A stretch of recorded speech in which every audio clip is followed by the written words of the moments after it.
Hello বন্ধুরা, সবাই কেমন আছো? আমি তো বেশ ভালো আছি। তো আজকে আমি একটা অন্যরকম ভিডিও নিয়ে তোমাদের সামনে এসেছি।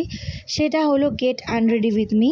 তো আফটার মেকআপ কী করে মেকআপটা আমি রিমুভ করে আমার স্কিন কেয়ার করি সেটা তোমাদের সামনে শেয়ার করব। তো প্রথমেই একটা মাইসেলার ওয়াটার নিয়ে নিয়েছি আর মাথায় একটা বিচ্ছিরি দেখতে হেয়ার ব্যান্ড লাগিয়ে নিয়েছি যাতে মুখে চুলটা না পড়ে।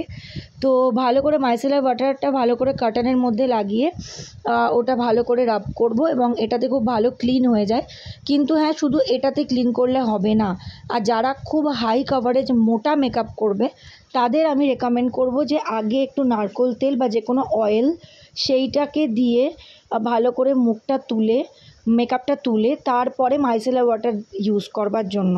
যেহেতু আমার মেকআপটা খুব হাই কভারেজ ছিল না, নিজেই করেছিলাম মেকআপটা, তো সেই জন্য আমি খুব একটা তেল ইউজ করলাম না। আর আমার তেল ইউজ করতে একটু ভয় করে, কারণ আমার একটু পিম্পলস বেরোনোর চান্সেস থাকে তেল লাগালে।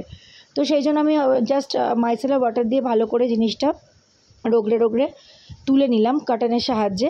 এরপর আমি একটা ওয়াইপস ইউজ করব, যে বেবি ওয়াইপসগুলো হয় সেই ওয়াইপসটা দিয়ে ভালো করে মুখটা আর একবার মুছবো, যাতে মানে ভালো করে মেকআপগুলো আরও রিমুভ হয়।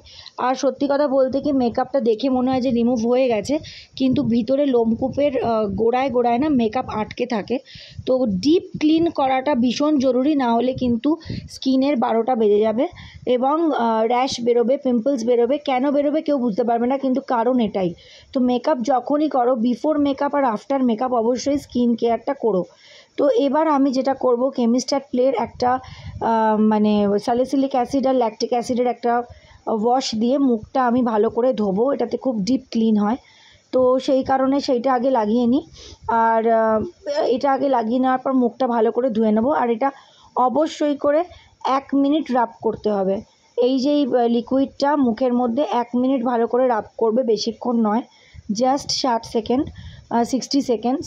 তো এটা মুখের মধ্যে ভালো করে এইভাবে ম্যাসাজ করবে, রাব করবে যতক্ষণ না মেকআপটা মানে ভালো মতন রিমুভ হচ্ছে। 1 মিনিট সময় লাগবে। তো ভালো করে রিমুভ করার পর এটাকে মুখটা ভালো করে নর্মাল ওয়াটার দিয়ে ধুয়ে নেব। ধুয়ে নিয়ে তারপরে আমি নেক্সট প্রসেসে যাব।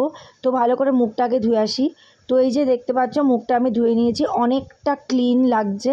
এবার আমি সেটাফিলের জেন্টাল স্কিন ক্লেনজার দিয়ে আমি মুখটা ভালো করে, যেটা আমি রেগুলারই সবসময় করি, মুখটা ভালো করে আর একবার ক্লিন করব। এটাতে কি হলো, আমার মেকআপটা একদম গোড়ার থেকে রিমুভ হয়ে গেল।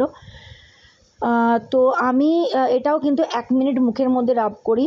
যে কোনো ফেস ওয়াশ বা এই রকম স্কিন ক্লেনজার এগুলো কিন্তু 1 মিনিট মুখে একটু রাব করতে হয়। তো এটা ভালো করে রাব করে নিয়েছি। এবার আমি ভালো করে মুখটা ধুয়েছি। দেখো তোমরা কি সুন্দর ক্লিন একটা ফ্রেশ ভাব, আমি নিজেই বুঝতে পারছি, একটা দারুণ ফ্রেশ লাগছে। তো এরপর মুখটা ভালো করে একটা ফ্রেশ ভালো একটা টাওয়েল দিয়ে মুছে নিয়ে এবার যে কোনো একটা ভালো টোনার, যেমন আমি প্লামের 3% নায়াসিনামাইড রাইস ওয়াটার টোনারটা লাগাই। এটা আমার ভীষণ উপকারী তো আমার ক্ষেত্রে। তো আমি এই টোনারটা লাগিয়ে নিলাম। এরপর আমি বাকি আমার রেগুলারে স্কিন কেয়ার করব। তোমরাও তোমাদের রেগুলারে স্কিন কেয়ার করে তোমরা শুয়ে পড়তে পারো বা যে কোনো কাজ করতে পারো। তো এটা মেকআপের আগে সবসময় স্কিন কেয়ারটা কমপ্লিট করবে এবং মেকআপের পরেও কিন্তু এভাবেই স্কিন কেয়ারটা করবে। ভিডিওটা যদি ভালো লাগে লাইক শেয়ার সাবস্ক্রাইব করে দিও। টাটা।